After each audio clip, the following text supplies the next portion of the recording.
नमस्कार, श्रेष्ठ उत्तर प्रदेश में आपका स्वागत है। मैं हूं मुक्ता सिंह। हलाल को लेकर इन दिनों बवाल मचा हुआ है। बवाल इस वजह से क्योंकि मामला कोर्ट कचहरी तक पहुंच गया है और हलाल को लेकर अलग अलग दलों के नेताओं के पक्ष और विपक्ष में बयान आ रहे हैं। आज के इस शो में हम समझने की कोशिश करेंगे कि आखिर हलाल है क्या और 30 साल पहले मीट के साथ शुरू हुआ हलाल सर्टिफिकेशन अब दवाओं और यहां तक कि कई शाकाहारी उत्पादों तक पहुंच चुका है। इस मसले पर बातचीत करने के लिए हमारे साथ जुड़ रहे हैं एच सिक्का जी, जो कि इस मुहिम से कई सालों से जुड़े हुए हैं। साथ ही स्टूडियो में हमारे साथ मौजूद हैं हमारे वरिष्ठ सहयोगी शिवेंद्र श्रीवास्तव। आप दोनों का बहुत बहुत स्वागत है। सिक्का सर, आपका बहुत बहुत स्वागत है। बहुत दिनों से आप इसके चैंपियन रहे हैं, इस इश्यू के खिलाफ लगातार आप आवाज उठाते रहे हैं, सरकार को चेताते रहे हैं और काफी समय बाद ये पहली सफलता मिली है फाइनली। क्या कहेंगे आप? उत्तर प्रदेश के मुख्यमंत्री जी ने जो किया वो सराहना योग्य नहीं है। वो सिर नीचे करके, सिर झुका के और उनको बहुत बड़ी नमस्कार उनका के भाव इस तरीके से उनके साथ में होना चाहिए, क्योंकि इस तरह का कदम उठाना तो खुद बट आप कांग्रेस से ये एक्सपेक्ट नहीं करते। कांग्रेस ने ही ये हलाल की प्रणाली शुरू की, पहले ऐसे नहीं था। लाखों लोग जो है रोजगार से जुड़े थे, समुदाय, खटी, हिंदू, सिख, सभी तरह के लोग थे। जिसने हलाल खाना है हलाल खाता है। लेकिन फिर कांग्रेस कमीशन का लेकर खिलाड़ी थे सबसे बड़े, सोनिया गांधी सब्जेक्ट की, सब कुछ होता तो 10 जनपद होता, तो चाल चली थी। तो सबसे पहली चाल थी कि अपेडा में कानून लाया गया कि सिर्फ हलाल मीट ही एक्सपोर्ट होगा। सुनिए जरा से गहराई से देखिए। तो चाहे वो मिडिल ईस्ट में जाना हो, चाहे वो फ्रांस को जाना हो, यूरोप को जाना हो, बुल्गारिया को जाना, श्रीलंका को जाना, ब्रसल्स को जाना, अमेरिका, कनाडा, चीन, जापान, रशिया, हलाल सर्टिफिकेशन जरूरी हो गया। अब हलाल सर्टिफिकेशन जरूरी करने से क्या हुआ? जो 5 लाख 6 लाख, भगवान जाने टोटल 10 लाख भी हो सकते हैं, जो कर्मचारी थे वो नौकरी से निकाल दिए गए। क्यों? क्योंकि हलाल मीट तभी होता है जब ऊपर से लेके नीचे तक सभी सुन्नी मुसलमान ही हों। काटने वाले से लेके, बेचने वाले से लेके उनके एमडी तक सिर्फ मुसलमान हों। तो हजारों करोड़ रुपए का एक्सपोर्ट आपने प्लेटर पे डाल के कुछ जिहादियों और कुछ जमायते उलामा, इस्लामिया जमायते महाराष्ट्र, इस तरह की ऑर्गेनाइजेशंस के लिए एक नोट छापने की प्रिंटिंग मशीन दे दी। उससे क्या होता है? एक मौलवी आता है आपके कारखाने में, वो कलमा पढ़ता है और वो बकरे को धीरे से काटता है, उसको मरता छोड़ देता है, काएं करके बेचारा मैं करके मरता है धीरे धीरे, और फिर उसका मांस को काट के आप एक सर्टिफिकेट अटैच करके कि ये हलाल सर्टिफाइड है, आप बेचते हैं विदेशों में। चाइना ने तो कभी आपसे हलाल नहीं मांगा सर्टिफिकेशन, यूरोप ने तो कभी नहीं मांगा है, कोरिया, जापान, जितनी कंट्रीज हैं, कुछ एक लिमिटेड मुस्लिम कंट्रीज हैं जिन्होंने मांगा है। तो आपने तो पूरे देश को हलाल कर दिया। दूसरी चीज, उन्होंने पार्लियामेंट पर अटैक किया। कांग्रेस की नॉलेज में कांग्रेस के साथ हाथ इसने अटैक किया और कांग्रेस जो पार्लियामेंट की जो कैंटीन है उसमें हलाल बिकने लगा। लेकिन कोई लगाया नहीं कहीं पर बोर्ड ये हलाल सर्टिफाइड है। क्या आप मुसलमानों को झटका मीट खिला सकते हैं? नहीं खिला सकते। लेकिन ऐसी चाल चली कि जितने एयरलाइंस हैं, ट्रेन्स हैं, रेस्टोरेंट्स हैं, 5 स्टार होटल्स हैं, ढाबाज हैं, इसमें सिर्फ नॉन वेज हलाल सर्टिफाइड ही मिलता है। आज भी ऐसा ही हो रहा है। तो मैं बार बार कहता हूं सर ये बहुत कि ही हिंदू सिखों को सर एक बहुत ही इंपॉर्टेंट डूब इशू मरना है और मैं चाहिए। चाहूंगी एक बार और आप थोड़ा सा विस्तार से हमारे दर्शकों को, हम इसके पहले की इस चर्चा को और आगे बढ़ाएं, हम चाहेंगे आप हमारे दर्शकों को समझाने के लिए थोड़ा विस्तार से और एक लेमैन की भाषा में बताएं कि दरअसल ये हलाल सर्टिफिकेशन होता क्या है, कैसे काम करता है, कैसे फंक्शन करता है और ये कितनी बड़ी इकॉनमी है। देखिए, वर्ल्ड ओवर ये $3 ट्रिलियन इकोनॉमी, $3 ट्रिलियन इकोनॉमी।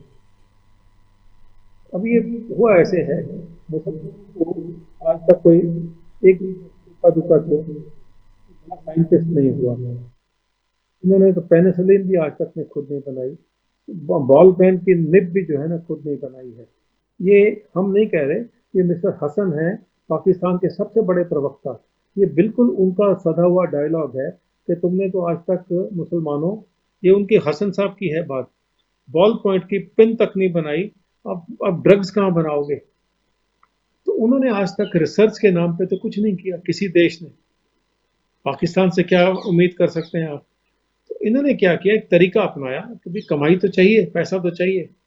तो मलेशिया और पाकिस्तान ने मिलके हलाल सर्टिफिकेशन पॉलिसी बनाई कि जो होगा हमें, जैसे औरंगजेब लेता था जजिया टैक्स हिंदुओं से, हम, औरंगजेब तो बेवकूफ था, वो तो खाली हिंदुओं से जजिया लेता था, हम तो पूरे वर्ल्ड से जजिया लेंगे। तो वो पूरे वर्ल्ड से लेना शुरू किया, एक प्रिंटिंग का सर्टिफिकेट बना लिया खाली।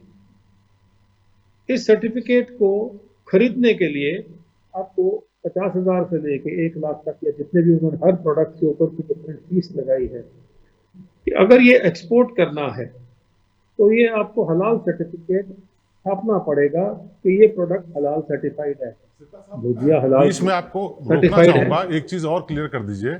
इसमें बड़ी बात ये भी उठ रही है कि जो ये देश हैं जो कहते हैं हलाल सर्टिफिकेट के साथ ही हम मीट का आयात या तमाम और प्रोडक्ट्स लेंगे, तो ये जो संस्थाएं हैं भारत में खास तौर पर लगभग 1 दर्जन संस्थाएं हैं जो ये सर्टिफिकेट देती हैं, लेकिन वो तो सरकार के साथ रजिस्टर्ड नहीं है, उनकी खुद की वैधानिकता नहीं है। तो ऐसे में ये सरकारें दूसरे देशों की इस बात को क्यों एक्सेप्ट करती हैं कि ये सर्टिफिकेट देंगे तो हम उसको मानेंगे। उसके ऊपर में कांग्रेस ने रोल प्ले किया था कि हम देख लेंगे, आप इसको एक्सेप्ट करिए। तो आपने एक नोट प्रिंटिंग मशीन दी थी इनको, और यूपी में अभी 15 से राम जाने कितने 15 शायद हैं कंपनी ऐसी पकड़ी गई हैं जिन्हें कुछ लेना देना नहीं है हलाल से। वो एक घर में प्रिंटिंग प्रेस बना के बैठे हैं, हलाल सर्टिफिकेशन छाप के आपको दे देते हैं, आप लगा दीजिए उसको बाहर विदेश में, ऐसा सोचते हैं कि ये ठीक ही होगा तो एक्सेप्ट कर लिया जाता है। चोरी चकारी में तो लोग माहिर हैं यहाँ पर। तो उन्होंने हेरा फेरी करके अब नकली नोट भी तो मिल ही रहे ना यहाँ पर, तो नकली, ये भी हलाल सर्टिफिकेशन में नकली है। कौन पूछने वाला है, उर्दू कौन पढ़ने वाला है, इंग्लिश कौन पढ़ने वाला है, हलाल सर्टिफाइड इतना सालों का है। अब अमेरिकन मस्टर्ड है, वो हलाल सर्टिफाइड है, इंडिया में बिक रही है, क्योंकि अमेरिका को वहां बताया गया है कि यहाँ बिना हलाल सर्टिफाइड के सामान बिकेगा नहीं। ऐसा किसने निकाला था? ये कांग्रेस के काम है। हम जागते हुए बहुत समय लेते हैं इस देश में, ये प्रॉब्लम है हमारे देश का, लेथार्जी है सिस्टम में। और चीज इसमें एक आती है बहुत इंपॉर्टेंट। चलिए, मीट के लिए आपने हलाल सर्टिफिकेट बना दिया और उसको कई देश फॉलो कर रहे हैं, जो भी फर्जीवाड़ा हुआ या जो भी सरकारों ने किया। लेकिन एक बड़ा हैरानी करने वाली बात है कि ऐसे प्रोडक्ट्स जो मीट प्रोडक्ट है भी नहीं, चाहे वो दूध हो या तमाम और सब्जियां हों, और कई ऐसे चीज़ें हैं जिनको हलाल सर्टिफिकेट की ज़रूरत होती है, तो आखिरकार उनको हलाल सर्टिफिकेट की ज़रूरत क्यों पड़ी और इसके पीछे आपको किस तरह का साजिश या किस तरह का खेल दिखता है? पार्टी हुई थी, बहुत बड़ी पार्टी थी, जिसमें के कांग्रेस के एक बहुत बड़े नेता थे, अभी गुजर गए हैं, मैं नाम नहीं लेना चाहूँगा इसलिए। तो उनको पूछा कि इतनी बड़ी पार्टी कर दी आपने, कैसे कर दिया? इसे जो हलाल सर्टिफिकेट वाले का पैसा किस काम आएगा? तो ये छोटा मोटा पैसा नहीं है सर, ये हजारों करोड़ों में है, और ये आम गरीब मुसलमान या हिंदू या किसी और के काम नहीं आता है, मदरसों में नहीं खर्च होता है। जब ये जिहादियों के ऊपर में आप कपिल सिब्बल से और बड़े बड़े लॉयर्स को रखते हैं, कसब को बिरयानी खिलाते हैं, उसके लिए लॉयर पालते हैं, जितने लोग पकड़े जाते हैं, जो हमारे जो लोग हैं जिनको के पकड़ के इन्होंने उनके खिलाफ में ये केस और वो केस लगाया, इन लोगों के खिलाफ में बड़े से बड़ा लॉयर ताकि इनको जेल मिले, कौन खर्च कर रहा है पैसे? बिजनेसमैन तो नहीं कर रहा मुसलमान, और एक आम सब्जी बेचने वाला मुसलमान भी नहीं कर रहा। तो ये जितनी जमायतें उलेमा उनके चार्टर में है कि इसमें ये पैसा इस चीज के लिए खर्च किया जाएगा। उसमें एक चार्टर में बड़ी क्लियरली लिखा है कि उन लोगों को जिनको पकड़ा जाता है जिहाद करते हुए, उनके लिए सबसे बढ़िया लीगल हेल्प प्रोवाइड करना। टिक्का साहब, एक और बात नहीं निकल करके इसमें आई कि उत्तर प्रदेश में सरकार ने जब ये बैन लगाया, ये रोक लगाई, उससे पहले एक स्टडी और एक जांच भी हुई। उस जांच में पता चला कि उत्तर प्रदेश से ही अकेले 30,000 करोड़ रुपए का मीट व्यवसाय है जो कि बाहर विदेशों में जाता है और उसके लिए सर्टिफिकेशन की जरूरत होती है। लेकिन उनसे होने वाली जो आय है वो कहीं ना कहीं टेरर फंडिंग में या गलत चीज़ों में हो रही है। लेकिन यही सरकार के साथ नहीं है जो लोग, यही जो उत्तर प्रदेश के कुछ नेता हैं वो ये कहते हैं कि हम हलाल सर्टिफिकेशन जारी रखेंगे। एक ये तो राजनीतिक बात हो गई, जांच की भी बात हो गई कि आखिरकार इस पैसे का गलत या सही इस्तेमाल हो रहा था नहीं हो रहा था। लेकिन आप एक व्यवसायी की तरह भी, एक आप जो शुरुआत से इस मामले में जुड़े हुए हैं, आप किस तरह से देखते हैं कि इस सर्टिफिकेशन को रोकने की वजह से जो ये लोग चिल्ला रहे हैं कि इससे बड़ा व्यवसाय पर अंतर पड़ेगा, तो एक्चुअल में इफेक्ट पड़ता हुआ क्या देख रहे हैं? क्या ये हलाल सर्टिफिकेशन की वजह से निर्यात रुक जाएगा या फिर जो व्यवसाय है उस पर असर पड़ेगा?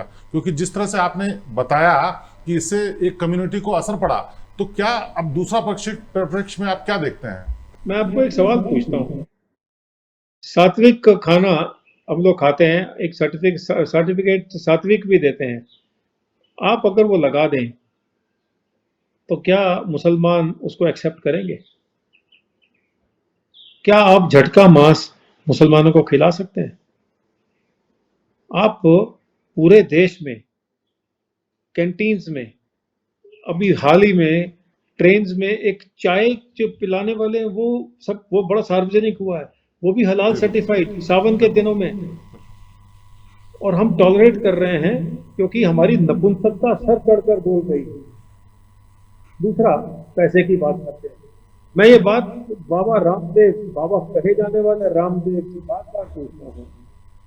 पहले तो अपने गिरवे वस्त्र हैं, कुछ खाते पीते नहीं हैं, लेकिन आप जब हलाल सर्टिफिकेट के लिए उनको कितना पैसा देते, लाखों करोड़ों भगवान जाने, और वो आपका सामान, आपका छपा हुआ सामान के हलाल सर्टिफाइड है, विदेशों में बेचते हैं, तो विदेशों में बेचने के साथ साथ तो लाखों व्यापारियों को यहाँ पर देश में बताते हैं, ये देखिए ये आपके रामदेव का भी है, तो आप भी दीजिए हमको टैक्स। आप और मैं जीएसटी देते हैं, ये जीएसटी दे रहे हैं, इनका पैसा खर्च कहाँ हो रहा है उसका कोई हिसाब किताब है? देखिए, जीएसटी की तो बात अलग हो गई, ये रजिस्टर्ड ही नहीं है, कोई ब्यौरा ही नहीं इन सब चीज़ों का। रही बात बाबा रामदेव वाली, तो उसमें सफाई भी आई थी कि उन्होंने कुछ दवाइयों में कुछ चीज़ें इस्तेमाल करते हैं जिसकी वजह से सर्टिफिकेशन की जरूरत है। लेकिन बड़ा मुद्दा अब ये बनता जा रहा है कि अगर इसको रोका गया है तो उसके पीछे जो तर्क है कि हलाल सर्टिफिकेट की जरूरत नहीं है, लेकिन हैरानी की बात जो है तमाम ऐसे प्रोडक्ट्स में भी लगाया जा रहा है, तो ये जरूर कोई ना कोई ऐसा सिंडिकेट है। क्या आपको लगता है कि इसका डिफरेंट एंगल से भी जांच होनी जरूरी है? क्योंकि जो चाय वाला मसला हुआ या ऐसे डेयरी प्रोडक्ट्स हैं, इसके अलावा साबुन, तेल, तमाम ऐसी चीजें हैं जिसमें हलाल सर्टिफिकेट की जरूरत बताई जा रही थी। नहीं, और सवाल ये भी है कि सरकारें अभी तक इसको इतना इग्नोर करती क्यों चली आ रही हैं? क्योंकि इतनी आवाज नहीं उठी, इनको ने दबा के रखा। इनकी क्वालिटी तो है, क्योंकि कांग्रेस ने इतने साल रूल किया तो उन्होंने बहुत कुछ सीखा, किस तरह से कोई चीज को खर्च करके टेबल नीचे डाल दो। और मुसलमानों से ज्यादा हमारे बिके हुए जो हिंदू हैं, जो उनके तलबे काटने पर 10 तलबत के धागे से चिपके हुए, चेन से बंधे हुए, उनका काम यही है कि सब दबा, 10,000 सिख मर गए और वो सैम पिट्रोडा बोलता है हुआ तो हुआ, और हमने कुछ नहीं किया। ये आदत पड़ गई है हमको दबा दबा के अंगूठे के नीचे डाल देने की। एक हाथी का बच्चा, एग्जाम्पल दे रहा हूं मैं, उसको छोटी सी रस्सी से बांध के मंदिर में रख देते हैं, वो रस्सी तोड़ नहीं सकता है। जब वो बड़ा भी हो जाता है हाथी, फिर भी वही रस्सी से बंधा रहता है, बिकॉज उसको मानसिकता में आ गया है कि ये रस्सी नहीं तोड़ सकता। अभी आता है संगठन की, ये संगठन नहीं, ये इसके तार मुसलमान देशों से, मलेशिया जैसे चेयरमैन है इस हलाल सर्टिफिकेशन का। मैंने आपसे कहा $3 ट्रिलियन की इकोनॉमी है। ये सारे जो हमास को वेपन्स मिले हैं, हिजबुल्लाह को मिले हैं, ये कौन खरीद रहा है? कहाँ से पैसा आ रहा है? इतना अरबों रुपया कहाँ से खर्च हो रहा है? आपको दूसरी एग्जांपल देता हूँ। इंडियन जो जो हलाल सर्टिफिकेशन अथॉरिटी है, कितना पैसा विदेश भेजती है, क्योंकि इनकी जवाबदारी है वहां पर, भारत को जवाबदारी नहीं है। ये जांच कर लीजिए आप। 6 बड़े बड़े एबेटॉर्स हैं गाजीपुर में, उसमें एक झटके का भी है, वो किसी खान का है। वो झटका वाला एक खान का कैसे हो गया? और इलीगल तो भगवान जाने कितने हैं। दूसरी बात, ये जो, चलिए मीट है एक चीज है, तो आपने मिडिल ईस्ट में मान लो अलाउ किया, बट बाकी देशों में क्यों अलाउ होएगा? तो अपेडा तो मान गई, अपेडा ने कानून निकाल दिया, लेकिन झटका अपेडा ही है नहीं आज की तारीख में, तो सभी को आपने मार के फेंक दिया। दूसरी चीज पे आ जाइए, लाखों लोग छोटी बड़ी चीजें अब बना रहे हैं, टॉयलेट पेपर, वो झटका है, वो हलाल सर्टिफाइड है। आप जो दाल भुजिया खाते हैं हलाल सर्टिफाइड है। चावल, आटा, आशीर्वाद आटा विदेश में हलाल सर्टिफाइड है, वो आईटीसी बना रही है। सभी होटल्स 5 स्टार, सभी एयरलाइन, एयर इंडिया से नीचे तक हलाल सर्टिफाइड खाना देते हैं, लेकिन कहीं नहीं बताते आपको कि ये हलाल सर्टिफाइड है। ये क्रिमिनल ऑफेंस है। और बताते हैं एफएसएसएआई के अंदर में कानून है, ये सबके ऊपर लागू है कि एक एनिमल को स्टन करना जरूरी है। स्टन से बेहोश हो जाता है एनिमल, वो मैंडेटरी है। क्या एनिमल्स को इस देश में स्टन करते हैं? तो सबसे बड़ा अपराध तो एफएसएसएआई जो कि गवर्नमेंट बॉडी है वो कर रही है, लेकिन हम आंखें बंद करके मूंछ के बैठे हैं। कितना चढ़ावा चढ़ता है इनको, कुछ आपको आइडिया है सबको? जब चढ़ावा चढ़ता है तो ये तो बिक जाते हैं, लेकिन सात्विक सर्टिफिकेट कोई मुसलमान को दे के दे दीजिए, उनकी तारीफ है इस बात को, वो बिकते नहीं है आसानी से। सर, तो आपको नहीं लगता कि योगी सरकार के इस कदम को एग्जाम्पल की तरह लेते हुए और भी राज्य सरकारों को और केंद्र सरकार को भी बैन लगाना चाहिए? देखिए, जो कांग्रेस है वो तो नहीं करेगी, उनके लिए हिंदू बिकाऊ है। सर, जहां बीजेपी की सरकार है वहां तो उम्मीद की जा सकती है। तो वो वहां पर होगा, मेरा ये पूरा फेथ है। मेरा ये, अभी देखिए, अभी राजस्थान में उन्होंने अनाउंस कर दिया कि मुसलमानों के लिए स्पेशल कैटेगरीज होंगी उनके जॉब कोटा में। क्यों भाई? बाकी के जो जो जो दूसरी जाति के हैं या जो माइनॉरिटीज में हैं, वो आप सुनिए ओवैसी को क्या बोलते हैं कि हम हिंदुओं को मार काट डालेंगे या क्या कर डालेंगे, या उनके साथ में क्या सलूक करेंगे। 25,000 मुसलमान या 25 करोड़ मुसलमान पूरे देश का क्या कर सकते हैं? इस तरह की आवाजें आके ये एक जानबूझकर साजिश प्ले की जा रही है। एक छोटा सा एग्जांपल देता हूं मैं आपको, जो गिरिराज सिंह जी ने किया। अगर करना चाहें तो क्या कर सकते हैं। तो मैंने उन्हें मिलने गया था, तो उनको बताया था कि जी ये अमूल मिल्क जो है, अमूल घी जो मलेशिया को एक्सपोर्ट करते हैं, ये हलाल सर्टिफाइड क्यों है? तो बड़े हैरान हुए, कहते मुझे तो नहीं पता। तो उन्होंने जो सीईओ हैं मिस्टर सोडी थे तब, उनको फोन किया, कहते हैं साहब वो मलेशिया हमसे बिना हलाल सर्टिफाइड के घी इंपोर्ट नहीं करता है, हम एक्सपोर्ट नहीं कर पाएंगे। तो मैंने बोला साहब उनका पाम ऑयल जो है वो आप इंपोर्ट बंद कर दीजिए। तो इन्होंने खाली धमकी दिया कि हम पाम ऑयल आपका बंद करने की सोच रहे हैं। तो उन्होंने हलाल सर्टिफिकेट नहीं मांगा, चलिए हमें ऐसे ही भेज दीजिए आप। दम होना, और वो दम आज अगर किसी में है तो देश के प्रधानमंत्री में है। वक्त लग रहा है, अकेले वो 50 दुविधाओं से परेशान थे, अभी भी है। G20 कितना बड़ा मसला था, कितने साल लगे उसको। पहली बार हिस्ट्री में हुआ है कि G20 पूरी G20 ने साइन किया। पीठ सुनती है प्रधानमंत्री की। लेकिन अब जब ये मसला पूरा पब्लिक में आ गया है, 80% मुस्लिम, 80% हिंदू और 12-13% मुसलमान और बाकी के दूसरे, ये जब इकट्ठा होके बोलेंगे कि हलाल सर्टिफिकेट क्यों, मुसलमानों को हलाल खाना है, शौक से खाएं, लेकिन अपना जो रूल है, कानून है, शरिया है, वो हम पर ना थोपे। ये उनको प्यार से भी समझाना है और ये तरीके से कानून के तहत भी समझाना है कि ये पैसा जो हजारों करोड़ों में है, ये हमारे खिलाफ में खर्च हो रहा है। एक छोटी सी बात पूछता हूँ, लड़कियों को जब खरीदते हैं 50,000 देते हैं हिंदू लड़की को पकड़ के लाने के लिए, 1 लाख रुपए देते हैं एक सिख की लड़की को जबरन मुसलमान बनाने के लिए, ये कौन देता है पैसा? आप इनके चार्टर में किताबों में देखिए, क्यों किताबें दिखाने को तैयार नहीं है? आप और मैं इनकम टैक्स के हद में है, ईडी के हद में है, ये क्यों नहीं है? चलिए सर, बहुत बहुत शुक्रिया इस पूरी चर्चा में जुड़ने के लिए, आपका बहुत बहुत धन्यवाद। चलते चलते बस आपसे यही आखिरी सवाल है, तो खुश हैं आप योगी सरकार के इस कदम से? योगी सरकार को और योगी जी को जितना धन्यवाद दें उतना कम है।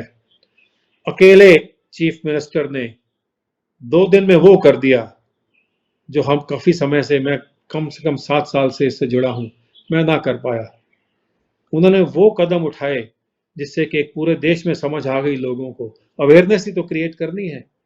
अब आपके ऊपर में है, मीडिया के ऊपर में है, बट आधी तो मीडिया बिकी हुई है कांग्रेस के हाथ में, वो क्यों उठाएगी इसको? चलिए सर, बहुत बहुत शुक्रिया इस पूरी चर्चा में जुड़ने के लिए। तो शिवेंद्र, आपने देखा कि एक ऑर्गेनाइज क्राइम सिंडिकेट की तरह ये पूरा फंक्शन करता है, जिस तरह से उन्होंने बताया ये कोई छोटी मोटी चीज नहीं है। देखिए, सबसे ज़्यादा सीरियस पहलू ही इस पूरे मुद्दे का है कि अगर ये पैसा आ रहा है जो अनअकाउंटेड है, जिसके बारे में सरकार को जवाब नहीं देना, कोई रजिस्ट्रेशन नहीं देना, तो ये पैसा जा कहाँ रहा है? और जैसे सिक्का साहब बता रहे थे कि हजारों करोड़ रुपए इस्तेमाल होते हैं, तो आखिर जाते कहाँ हैं? और वो लोग रजिस्टर्ड भी नहीं है।